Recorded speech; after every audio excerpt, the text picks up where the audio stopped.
Halo seluruhku, kembali lagi dengan gua Alfa di sini di channel Berkas Story. Di video kali ini gua mau membahas tentang sebuah kasus pembunuhan yang terjadi di Indonesia. Kasus ini sempat heboh di tahun 1997, yaitu kasus Dukun Suraji. Gimana kisah selengkapnya dari kasus dukun ini? Tetap simak di video ini ya. Tapi sebelum itu, kita intro dulu.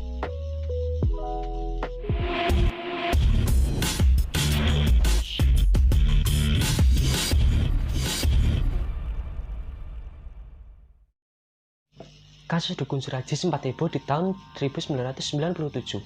Di Indonesia, kasus-kasus yang melibatkan dukun cukup sering terjadi. Salah satunya yang cukup fenomenal adalah kasus pembunuhan 42 wanita oleh seorang dukun bernama Ahmad Suraji yang kemudian dikenal sebagai Dukun AS. Pada malam hari saat tidur, Ahmad Suraji mengaku bermimpi didatangi mendiang ayahnya, kemungkinan besar adalah iblis yang menyamar. Ia mendapatkan bisikan gaib akan diwarisi sebuah ilmu yang maha sakti. Katanya, ilmu ini tak terkalahkan, sebuah kesaktian yang bisa digunakan untuk mengalahkan lawan sekaligus menolong dan mengobati orang. Hanya saja syaratnya yang sangat berat.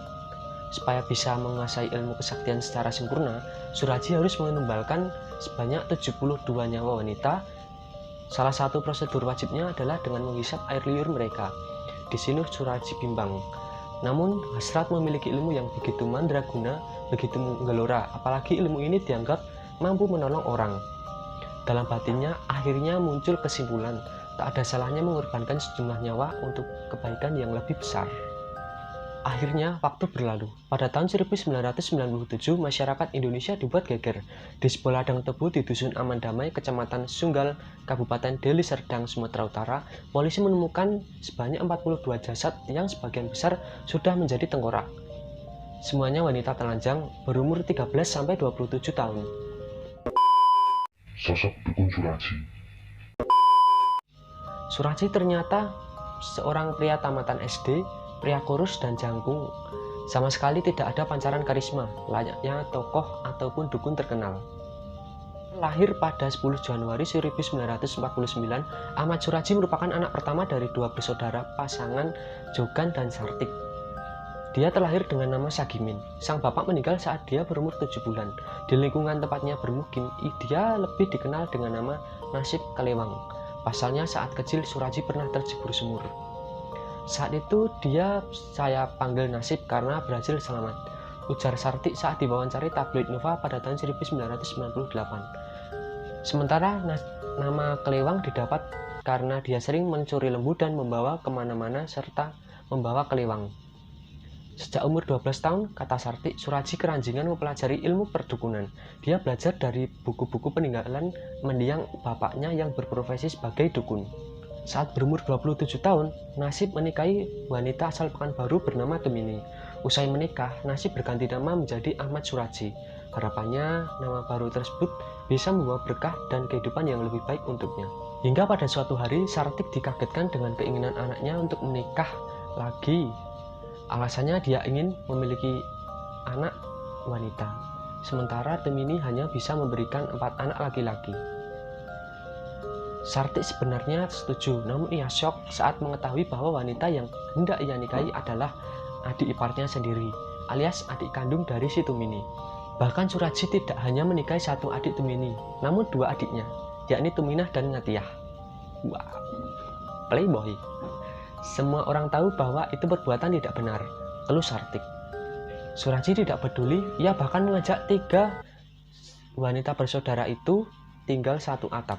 Karena ibunya terus-menerus menentang, Suraji akhirnya mengusir ibu kandungnya dari rumahnya. Cerita salah satu dari pelanggan Suraji yang berhasil lolos, entah akhirnya benar-benar sakti atau tidak oleh masyarakat, Suraji dianggap sebagai orang pintar atau dukun.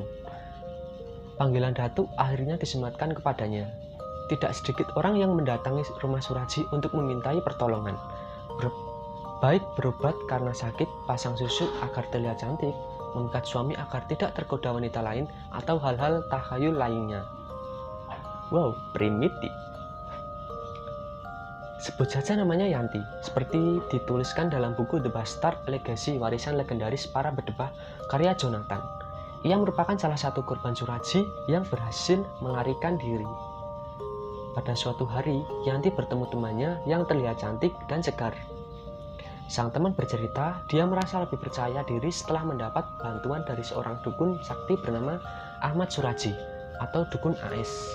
Yanti tergoda lalu mendatangi kediaman Suraji. Awalnya biasa-biasa saja, layaknya berkonsultasi dengan kebanyakan dukun. Yanti dibacai mantra dan disuruh meminum air putih yang sudah diludahi Suraji. Menjijikan. Untuk ritual selanjutnya, Yanti mesti bertemu Suraji pada malam hari di perbatasan desa. Karena tak curiga, Yanti mengiyakan ajakan Suraji. Dalam pertemuan itu, Yanti diajak ke sebuah ladang tebu di belakang rumah. Suasana betul-betul sepi dan gelap. Ritual apa yang mesti dilakukan malam-malam begini? Tanya Yanti. Kalau mau ilmu yang sempurna, terlihat cantik dan lancar rezeki, kamu mesti melakukan ritual ini. Semua pasienku melakukannya. Jika tak percaya, tanyakan saja pada mereka. Jawab Suraji. Yanti akhirnya pasrah. Sesampainya di tempat yang lebih lapang, Suraji meletakkan sebuah karung dan menggambarkan tikar kecil. Ia meminta melepaskan pakaiannya. Semula wanita muda ini ragu-ragu, tapi karena hasrat untuk terlihat cantik dan lancar rezekinya sangat besar, dia mematuhi perintah Suraji. Yanti melepas semua pakaiannya. Mantra-mantra mulai dibacakan dari dalam karung. Suraji kemudian mengeluarkan sekop dan peranti lainnya. Dia membuat sebuah lubang galian kecil. Katanya untuk ritual yang sempurna, Yanti mesti dikubur di lubang sampai sebatas leher. Istilahnya, Yanti diminta melakukan topo pendem atau bertapa dengan mengubur diri. Nah, disinilah Yanti mulai curiga. Namun Suraji bisa meyakinkannya kembali. Hingga pada suatu momen, tiba-tiba Suraji membuka kencang Yanti. Secara refleks, Yanti melawan karena mengira ia akan diperkosa. Suraji berhasil didorong hingga terjungkal ke dalam lubang galiannya. Begitu tubuhnya bebas, Yanti memakai pakaian sekedarnya dan melarikan diri. Malam itu, Yanti pulang dengan tubuh perih karena gesekan batang-batang tebu dengan pakaian sekedarnya.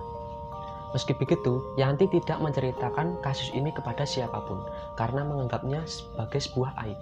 Ditemukan jenazah wanita.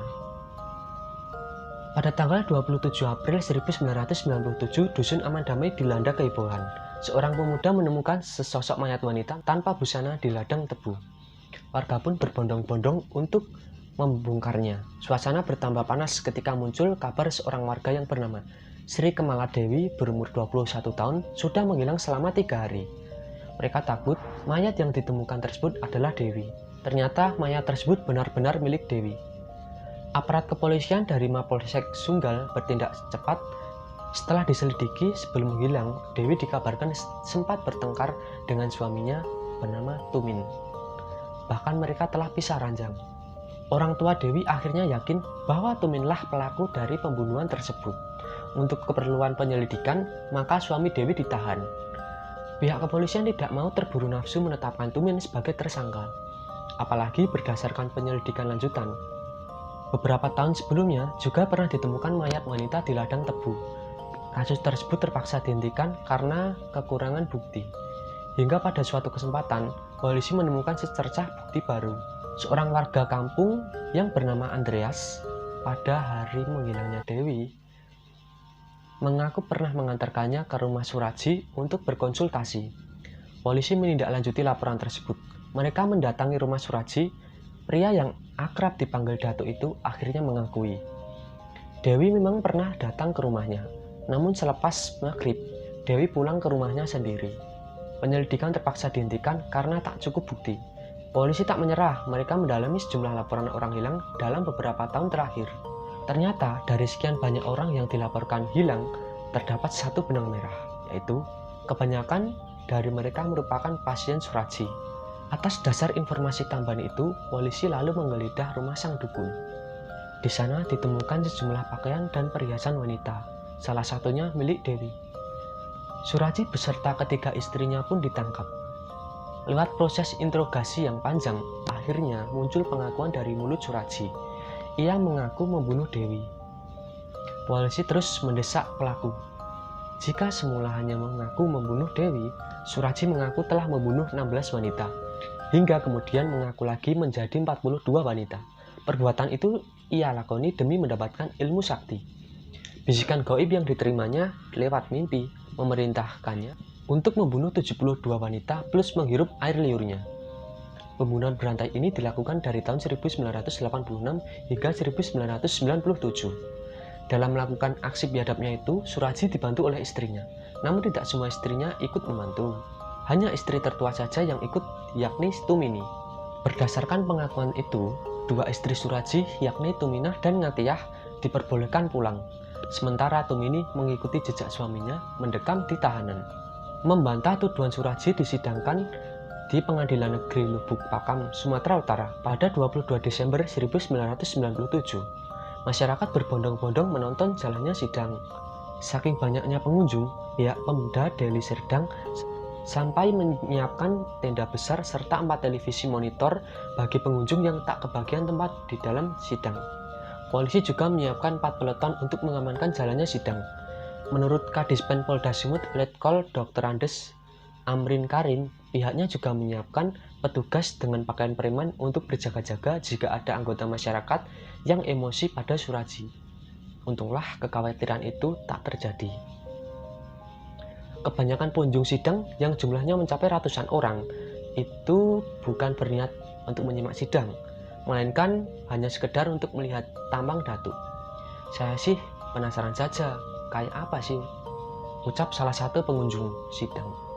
Dalam persidangan tersebut, Suraji menolak laporan BAP polisi. Dia membantah telah membunuh 42 wanita. Pengakuan bahwa dirinya telah membunuh 42 wanita berdasarkan bisikan gaib muncul karena paksaan selama proses interogasi. Hal sama juga diucapkan Tumini. Dia membantah tuduhan telah bersekutu dengan suaminya untuk melakukan pembunuhan berseri. Semua tuduhan yang dilontarkan di pengadilan dianggapnya sebagai kebohongan besar. Persidangan pun berlangsung alot dan dilakukan maraton. Hingga pada persidangan 24 April 1998, majelis hakim yang diketuai Hakim Hogowaro Harifa SH menjatuhkan putusannya. Kami majelis hakim memutuskan saudara terdakwa dijatuhi hukuman mati. Putusan ini langsung disambut gemuruh tepuk tangan pengunjung yang memadati ruang sidang. Suraji tampak tenang mendengar vonis itu. Bahkan ia sempat melempar senyum saat kamera para wartawan menjepretnya. Saya minta banding, ujar ayah 9 anak ini pelan. Ketika ditanya hakim apa sikapnya terhadap putusan pengadilan. Sikap Suraji didukung penuh oleh ibunya. Menurut Sartik, anaknya tidak bersalah. Saya tidak percaya yang aneh-aneh kan? Setelah sekian tahun, kenapa baru terungkap sekarang? Kalau korban terakhirnya yaitu Dewi, mungkin saya tidak tahu, mungkin saja anak saya yang melakukannya, kata Sartik. Suraji dituntut hukuman mati. Upaya banding dilakukan Suraji, namun pengajuan bandingnya ditolak Pengadilan Tinggi Sumatera Utara pada 27 Juni 1998. Demikian juga kasasi ke Mahkamah Agung ditolak pada 27 September tahun 2000. MA kembali menolak PK Suraji pada tanggal 28 Mei tahun 2003. Sementara Tumini mendapat vonis hukuman seumur hidup. Ia dipaksa mendekam di lapas Tanjung Gusta, Medan seumur hidupnya. Selama menunggu pelaksanaan eksekusi hukuman mati, Suraji terlihat tenang dan sabar. Sehari-hari dia memelihara ikan di kolam yang disediakan pihak lapas kelas 1 Tanjung Gusta. Suraji juga mendapatkan bimbingan rohani khusus dan dikabarkan telah membuang semua ilmu kebatinannya. Suraji mengaku sangat merindukan keluarganya. Ia ingin berkumpul dengan istri dan 9 anak-anaknya seperti sedia kala. Aku khawatir kalau mereka percaya atas semua tuduhan ini. Sebut Aman Suraji seraya mengatakan dia sering dikunjungi anak dan istrinya. Bagaimanapun Suraji tetap manusia. Ketika pada tahun 2008 diberi kabar bahwa eksekusi hukuman mati akan segera dilaksanakan, dia resah dan gelisah. Meski belum mendapatkan pemberitahuan resmi, tetapi dukun Ahmad Suraji telah mengetahui rencana eksekusi itu dari pemberitaan. Dia stres setelah mengetahuinya, kata tim kuasa hukum dukun Ahmad Suraji. Muslim Is seperti dilansir dari antaranews.com. Menjelang pelaksanaan hukuman mati, Suraji mengajukan permohonan terakhir ke pengadilan.